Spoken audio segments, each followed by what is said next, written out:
السلام علیکم۔ حضور اقدس صلی اللہ علیہ وسلم کا ارشاد ہے، جو شخص مجھ پر ایک دفعہ درود شریف پڑھے، اللہ جل شانہ اس پر 10 دفعہ درود بھیجتا ہے، صلوات بھیجتا ہے۔ حضور اقدس صلی اللہ علیہ وسلم کا ارشاد ہے کہ جس کے سامنے میرا تذکرہ آوے، اس کو چاہیے کہ مجھ پر درود بھیجے، اور مجھ پر ایک دفعہ درود بھیجے گا تو اللہ جل شانہ اس پر 10 دفعہ درود بھیجے گا اور اس کی 10 خطائیں معاف کرے گا اور اس کے درجے بلند 10 درجے بلند کرے گا۔ سبحان اللہ۔ حضور صلی اللہ علیہ وسلم کا ارشاد ہے کہ بلا شک قیامت میں لوگوں میں سب سے زیادہ مجھ سے قریب وہ شخص ہوگا جو کثرت سے درود شریف پڑھتا ہے۔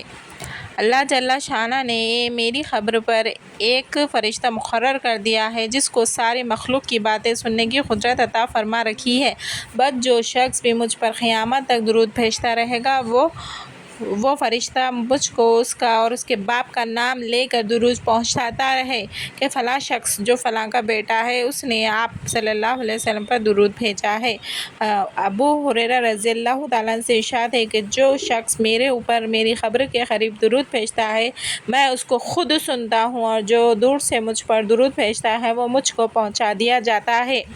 درود شریف کی فضیلت ہر جگہ بہت جگہ آئی ہے، اس کے بہت سارے فضائل ہیں۔ جو شخص پیارے نبی صلی اللہ علیہ وسلم کا نام لیتا ہے، اللہ تعالیٰ اس کے درجے بلند فرما دیتا ہے۔